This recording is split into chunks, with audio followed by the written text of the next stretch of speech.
I'm sure most of you know the story of the Xbox 360 and the Ring of Death since you're watching a video on how people try to temporarily solve the problems.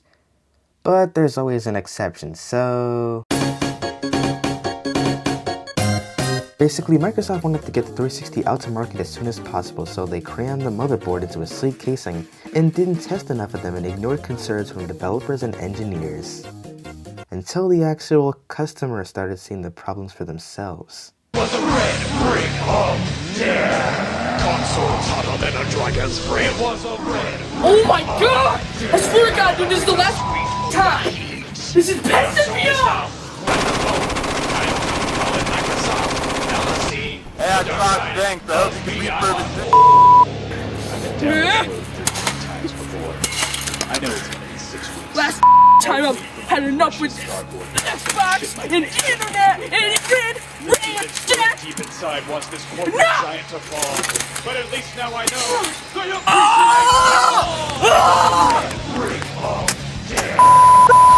You show me red! You don't show me red! I'll show you red!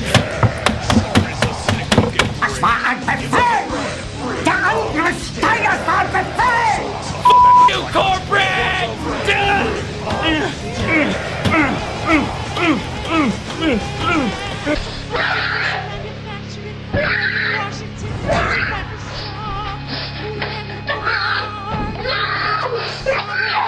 By the way, that last clip has nothing to do with what I'm talking about. I just wanted that to be there. It took a while, honestly, for Microsoft to solve the Ring of Death. They had to work through so much trial and error for so long.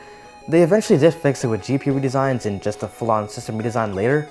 But during that time, the community of passionate, loving gamers had to figure out how to keep their consoles working. But first, it's really important that we understand what causes the Ring of Death in the first place. The GPU of the original Xbox 360 is made to run hot, like in the range of 70 to 110 degrees. And this happened to be the exact temperature that the epoxy underfill that keeps the GPU solder connections in place melts at. So whenever you turned your console on and off, the fluctuation in temps was causing the underfill to harden and melt. Each time you kept using the console, more of the underfill was melting, and once enough of it melted, your solder connections would crack, and you would have a broken console. The console's stray red lights only signaled a general hardware failure, which is about as vague as a check engine light in a car. That's why we'll see so many unique attempts at fixing these things. The first one I found people doing was the towel method.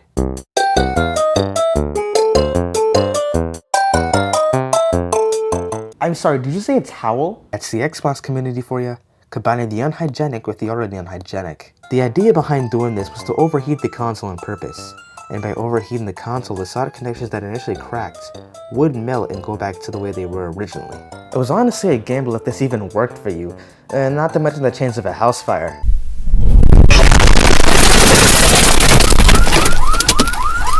But don't worry, if that ever happens, just know it was the Xbox's fault and not yours, not one bit. Even though you choked it to death, it's not your fault. Dang.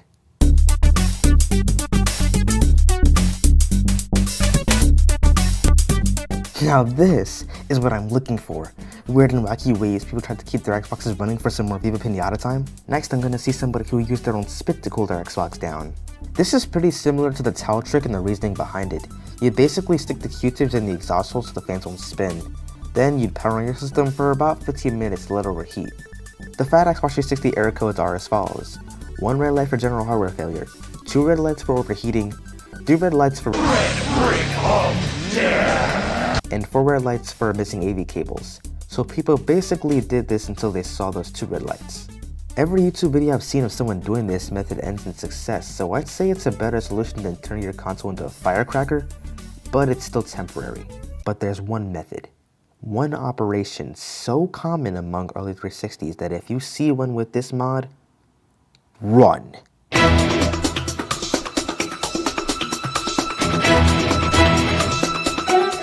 Heat sinks are what transfers the heat away from computer chips to keep them cool. And the heat sinks for the CPU and GPU of the Xbox 360 are held onto the motherboard by X-shaped clamps, properly called X-clamps. So another big idea was to replace the clamps that put pressure on the GPU with bolts and then tighten them like there's no tomorrow. This actually ended up being seen as a better alternative to the towel trick. But over time, it would warp your motherboard on the parts where the bolts were. making it unrepairable if it was left in the console for too long. This mod was so popular among people in the scene of repairing Xbox 360s. This was before they knew how harmful it was, but still, that means that you could technically buy a used console that was made from about 05 to 07, and there's a good chance you bought a victim. See, the X-clamps applied pressure on the CPU and GPU in the center. That let the heatsinks properly cool things. But if you use the bolts, the pressure is being applied onto the sides next to the CPU and GPU, which isn't going to give them the best cooling. Not to mention, again, it also warps your motherboard. How would you like it if someone bet you'd be on repair? Yeah, what he said.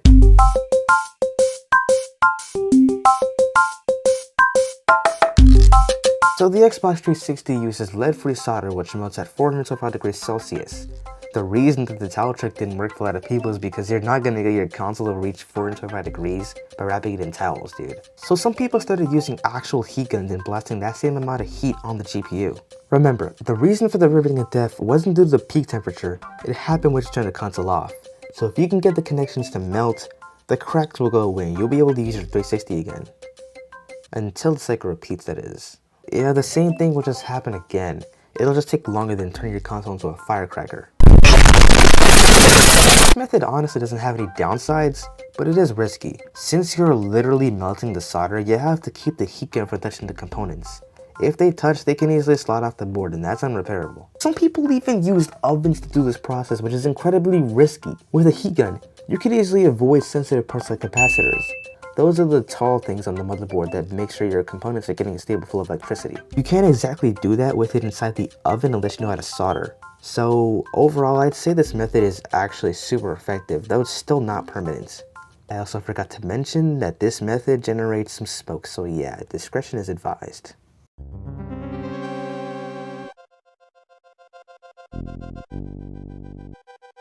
I mean, it seems like the most logical solution.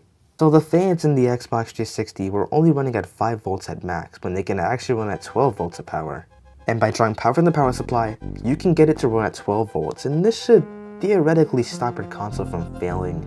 I'm gonna sound like a broken record here, but the reason for the riveting of death wasn't due to the peak temperature. The problem was a connection was breaking. The reason it was breaking was thermal, but it wasn't because of the peak temperature. It was because of the immense difference in temperatures when it was turned off versus when it was turned on. And besides, the motors in the fans weren't even meant to spin that fast. Spinning them that fast would just burn them out. Repair shops were quick to try this method out, just like with the bolt mod, and it wasn't even that effective. Consoles with this mod still failed and they were as loud as can be. When researching, I saw a couple of Reddit posts where people bought used 360s and they had damaging mods like the bolt mod and the 12 volt fan mod. And people didn't even specify if they had these mods. They bought victims. Of all the mods I've seen, this has to be the one with the most misinformation. People were trying this mod with newer 360s that didn't suffer from the riveting of death. Let me give you an analogy.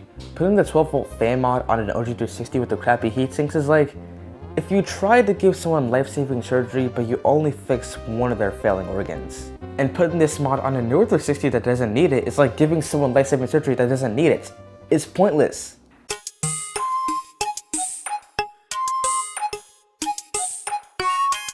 So the goal with this was to put pressure and thermal paste on the RAM using pennies wrapped in electrical tape.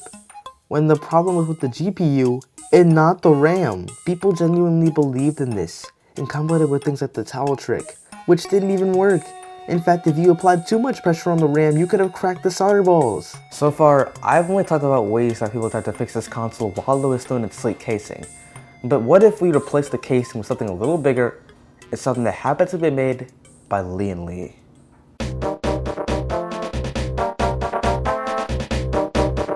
Some people won't count this as a home fix since you're going out and buying a new case for your console to live in, but as long as you don't send it to Microsoft, it's a home fix in my book. The Lee XBL1 was made simply to prevent the Xbox 360s from reaching the temperatures that would cause the riveting of death, and thus, it's quite a bit bigger than the original case. It has some sound deadening foam near the disk drive so you can't hear it as much, and it even has a decently sized exhaust fan to try and blow all the hot air out. It even has holes for if you want to do water cooling. And this case was $150 and came out in August of 2008. The 360s that were being sold at this time didn't experience the riveting of death. This would really only be for diehards who wanted to keep their old systems alive, and it would have to be for even bigger diehards who had $150 to spend on an overpriced case. This case put up a fair fight. but it wasn't the way to save these consoles. The CPU and GPU of the faulty Xbox 360s was designed to idle at 70 degrees Celsius. This temperature already put a lot of strain on the GPU and solder connections as a whole, but it got worse when you realize that this is before you even boot up a game. The GPU could get as hot as 110 degrees Celsius in early models, and there wasn't really much you could do about it. Just putting bigger fans was not going to tell the computer what to do, so unless you could control the fan speed, this case didn't really help at all. While I was researching all these weird and wacky methods, one thing stuck out to me, and that's that there was a ton of misinformation. Microsoft themselves for the longest time failed to admit that these Xboxes had a problem. You could just send them into Microsoft, but they would just replace your console with one that had the exact same issue. Sending your console for repair was so synonymous in the community with not working that it ended up being nicknamed the cardboard coffin. It was really until July of 2007 when Microsoft fully extended the warranty of every 360 that had the ribbon at death to 3 years. They would cover every expense from shipping to repair, and they would give you a new box that didn't have the same issue, free of charge.